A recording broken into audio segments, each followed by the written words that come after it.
I finished book 2 of the Empire of the Vampire series by Kristoff. This is Empire of the Damned, which just released 2024. This book is a thick one. It's over 700 pages, and it took me a few weeks to get through it. It has a slower pace.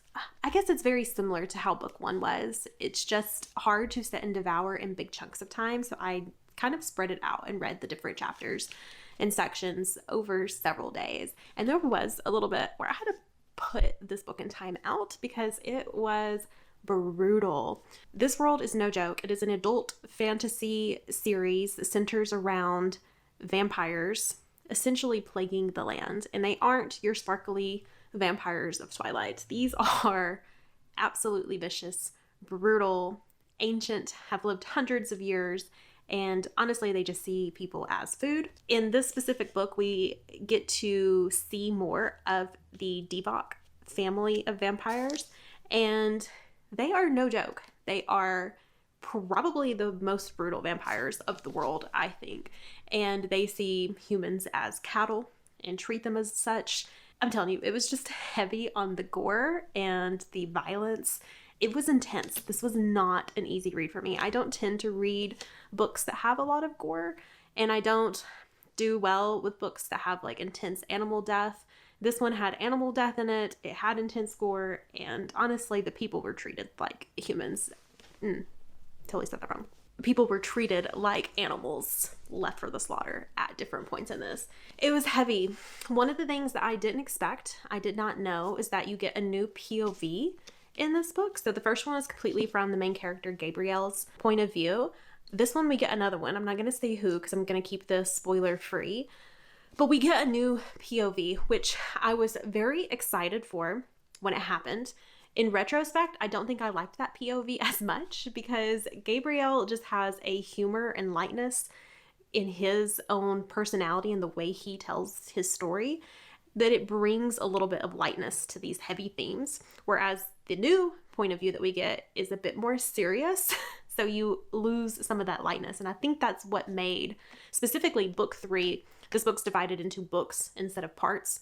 So book 3 of this book was the hardest one for me to read through. And I think it was because it was in that other character's point of view, perhaps. So I tended to get a second wind for it and began to enjoy it a lot more once we returned to Gabrielle and the story picked up from there. But the writing is just, it's just so good. It really is.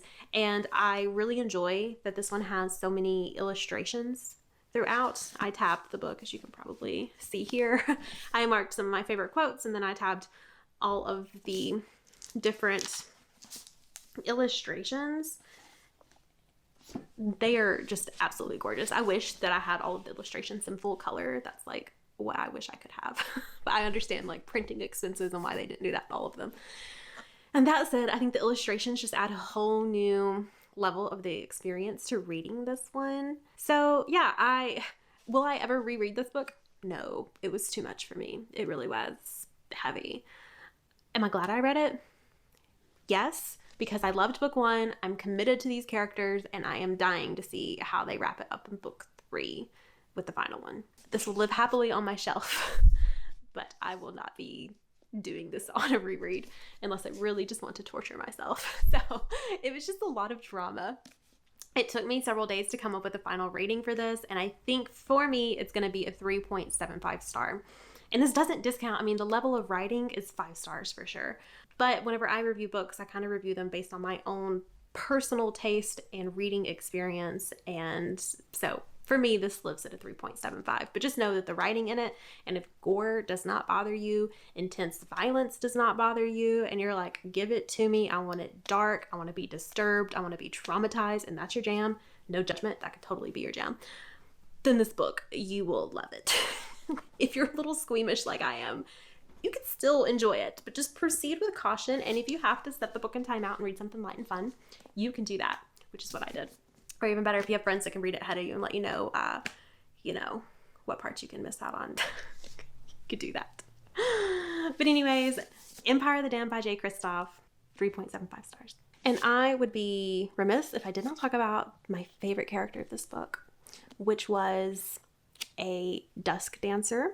I'm not going to say the name of the character because it could give spoilers for book 1, but if you've read this book, or if you plan to read this book, you will know who I'm talking about once you get to that reveal. So there's a character that's called a dusk dancer, and she was my absolute favorite. I went through a huge emotional roller coaster for her well-being the entire time. There were many highs and many lows, and really that character just made the book for me. And I'm really glad that I got to read all of that about that character. It's hard to keep these things fully free and be ambiguous, but if you read it, you'll know. If you have read it, you know exactly who I'm talking about, and you probably feel the same way.